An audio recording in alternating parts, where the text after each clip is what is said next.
아, 안녕하세요. Hello, Guten Tag. Welcome to city. 안녕하십니까. 대구에 오신 것을 환영합니다. 저는 송영조입니다.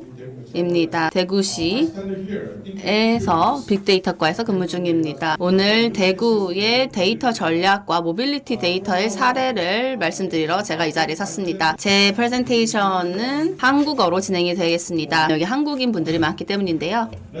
알겠습니다. 네, 시작하겠습니다.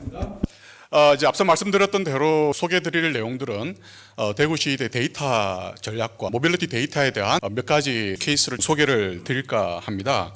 세션에서는 주로 기술적인 이야기들이 많이 오고 갔던 것 같습니다. 이번에 세션에서 발표할 내용들은 숲을 보는 과정이라고 이해를 해주시면 좋을 것 같습니다. 전체적인 목차는 다음과 같습니다. 먼저 우리나라의 데이터 정책, 대구시의 데이터 전략, 그 다음에 이제 모빌리티 데이터에 대한 몇 가지 유즈 케이스를 소개를 해드리고 발표와 EU, 독일 간의 협력 방안에 대해서 소개를 해드릴까 합니다. 올해 1월 달에 1차 데이터 산업 기본 계획이 발표가 되었습니다. 이때 공공과 민간의 데이터 공개와 협력을 활용을 해야 된다라는 계획이, 그 다음에 데이터 유통 체계를 확립을 해야 된다라는 것이 있었습니다. 아울러 데이터 주권, 데이터를 공개했을 때 기업에게 위해가 가지 않을까, 위험스럽지 않을까, 이런 문제를 불식시키기 위해서 어떤 데이터 주권에 대한 계획을 담았다라는 말씀을 드리고 싶습니다. 그리고 3월 달입니다. 개인정보보호위원회에서 개인정보법을 개정을 했고요. 9월에 시행이 되었습니다. 여기에서도 마이데이터에 대한 강조를 했고 가명정보 처리를 하기로 했습니다. 그리고 이 가명정보 처리는 요건을 충족을 한다면은 외부에 나가는 것도 문제가 삼지 않는 걸로 개정이 되었고요. 그 다음에 온라인과 오프라인에 다른 룰이 적용이 되어져 있었던 것들을 통합하는 것이 개정안이 되겠습니다. 그리고 4월 달에는 디지털 플랫폼 정보위원회에서 공공행정정보 시스템을 70%를 클라우드 네이티브로 전환하겠다라는 계획을 발표를 이제 했고요. 중앙정부와 로컬 정부 간의 데이터 통합을 하는 것들도 포함이 되어져 있었습니다. 그런데 이것이 어떤 행정의 일환으로 추진되었던 거지만 경제 파트와 합쳐졌습니다. 행정정보 시스템을 개혁을 하면서 민간 기업들도 양성을 하겠다라는 계획인데 약 10,000개의 사스 기업을 만들고 5개의 AI 유니콘 기업을 만들겠다라는 것이 있습니다.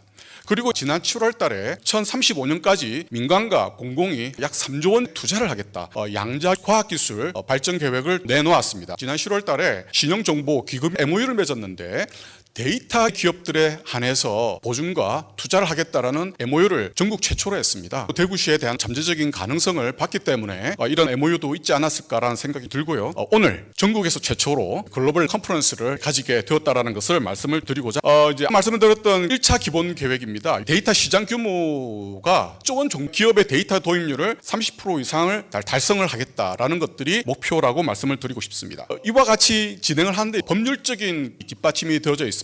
과학기술정보통신부, 행정안전부, 산업통상자원부, 중소벤처기업부, 통계청, 개인정보보호위원회, 금융위원회 진행을 하고 있는데 이 빨갛게 표시된 부분들이 섹터들입니다. 데이터 스테이크홀더라고 이야기할 수가 있겠죠. 그래서 법률을 뒤져봤습니다. 근데 이 안에는 작동하고 있는 플레이어들도 있지만 없는 플레이어들도 있어요. 데이터 시장을 만들어 나갈 때 어떤 스테이크홀더들을 주도적으로 만들어 나가는 것이 중요한 역할을 할 수도 있겠다는 생각이 듭니다. 데이터 트레이딩 비즈니스가 있는데요. 정부에서는 데이터 거래를 전문적으로 도와줄 수 있는 데이터 거래사라는 자격증도 추진한다라는 말씀을 드리고 싶습니다. 그 다음에 산업통상부의 매뉴팩처링 데이터 플랫폼이 있습니다. 모빌리티 데이터들도 매뉴팩처링 데이터이거든요. 이런 데이터들이 공개가 되고 결합을 하고 새로운 서비스를 만들어서 실제로 돈을 벌 수 있는 걸로 가야 되겠다라는 것들이 현재 정부의 방침이고 법제화했다 말씀을 드리고 싶습니다. 맨 아래쪽에 가명정보 처리라는 개념이 나옵니다. 개인의 데이터가 유출이 되었을 때 굉장히 위험하지 않습니까? 가명정보화를 통해서 실제로 데이터가 유통이 되고 다른 가명정보와 결합을 해서 새로운 비즈니스가 계속적으로 만들어질 수가 있을 것이다. 그 다음에 금융위원회에서는 마이데이터라는 개념으로 어떤 데이터 서버레니티 것들을 가지고서 비즈니스를 주도하겠다라는 의지가 있다고 보시면 될 것 같습니다. 글로벌 협력을 하기 위해서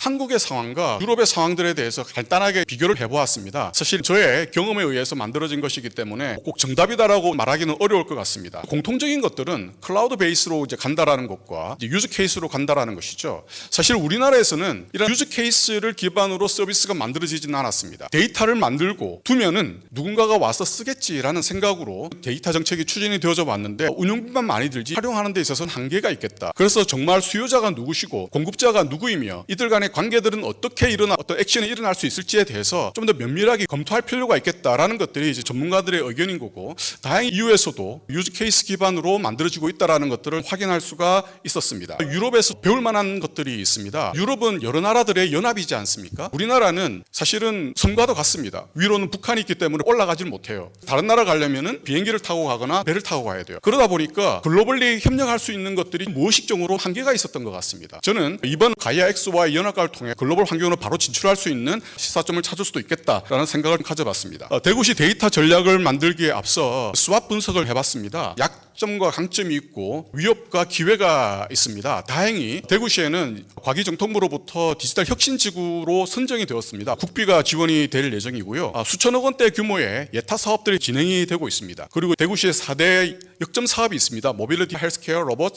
세마이컨덕터. 이 부분에 대한 산업 데이터들이 나올 예정인데 가이아 X와의 협력 관계를 통해서 도약을 해볼 수도 있겠다는 좀 생각을 가지고 있습니다. 그리고 양자 컴퓨팅 계획들도 디지스트와 함께 만들어 나가고 있다라는 말 드리고자 합니다. 전략을 수립하는 데 있어서 몇 가지 원칙을 세웠습니다. 먼저 데이터 거래를 하겠다라는 거, 그리고 데이터에 대한 리사이클링 시스템이라는 겁니다. 한번 쓰고 마는 것이 아니라 데이터가 누군가에 의해서 서비스가 만들어지고 새로 생성된 데이터를 1차, 2차, 3차, N차 차원에서의 데이터를 활용할 수도 있겠다. 원 소스, 멀티 유저, 그런 개념으로서의 데이터 익스체인지를 생각을 하고 있고요.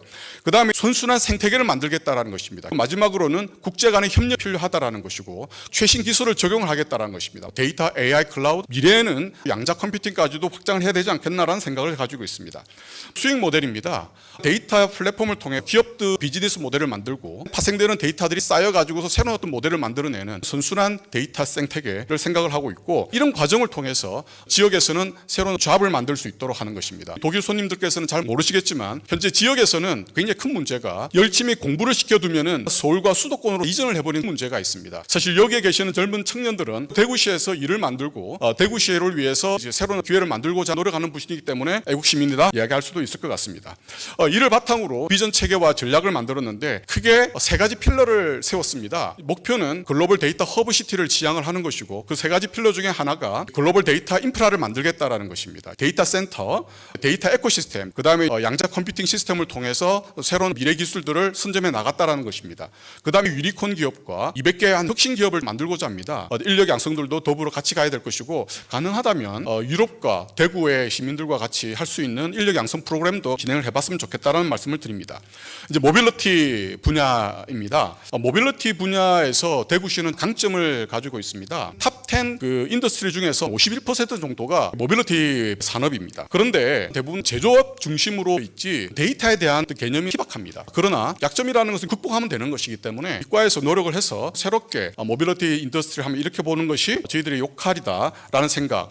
더불어서 BMW라든지 메르세데스 벤츠가 데이터를 통해서 성공을 했다라는 것들을 소개를 하면은 대구시가 데이터 인더스트리를 리딩할 수도 있지 않은 생각을 가져봅니다. 에너지 서큘레이션 플랫폼인데요. 지금 전기차 시대로 가고 있지 않습니까? 이 전기차 배터리에 대한 시장이 굉장히 큽니다. 예상되고 있는 규모가 68조 원 정도의 시장이 예상이 되고져 있는데, 프로슈머의 개념을 가져왔습니다. 프로슈머라고 하는 것은 프로듀스와 컨슈머의 합성어입니다. 엘빈 토플러가 제안했던 개념이기도 하죠. 개인이 데이터의 생산자이면서 법인이 데이터의 생산자이면서 곧 수요자일 수도 있다는 것들 집어넣고 차징 서비스를 할 수 있는 기업이 나올 수도 있을 것이고, 폐건전지를 바탕으로 새로운 어떤 서비스를 만들어낼 수 있는 기업들이 있을 수가 있어요. 현재 있느냐? 없습니다. 하지만 유명한 분야이기 때문에 치밀하게 유즈 케이스를 만든다고 한다면은 전 세계에서 가장 먼저 데이터 기반을 만들 수도 있겠다라는 생각이 듭니다. 맨 오른쪽에 보면 서포트라고 되어져 있는데요. 앞서 말씀을 드렸던 법률에서 지정해 놓은 스테이크 홀더들입니다. 카테나 X와 같이 코어퍼레이션을 할 수 있는 기회가 이 과정에서 만들어질 수도 있지 않겠나라는 생각입니다. 그 다음에 모빌리티 애프터마켓인데요. 이것도 약 100조 정도의 규모가 있다라는 것이고, 비즈니스 생태계를 만들었으면 좋겠다. 마지막으로 독일과 EU 간의 협력 방안에 대해서 하노버 메사가 매년마다 있는 걸로 알고 있는데, 대구시에 있는 기업들이 참여를 하고 독일에 있는 기업들이 대구에 오는 협력 관계를 맺었으면 좋겠고, 그 다음에 크리티컬한 문제가 C바움입니다. 여러분 탄소를 측정하는 문제가 있습니다. 그 이후에 있는 과정들에 대해서는 기회가 된다면 다시 논의를 하도록 하겠습니다. 네, 이상 경청해 주셔서 감사합니다. 마치겠습니다. 고맙습니다.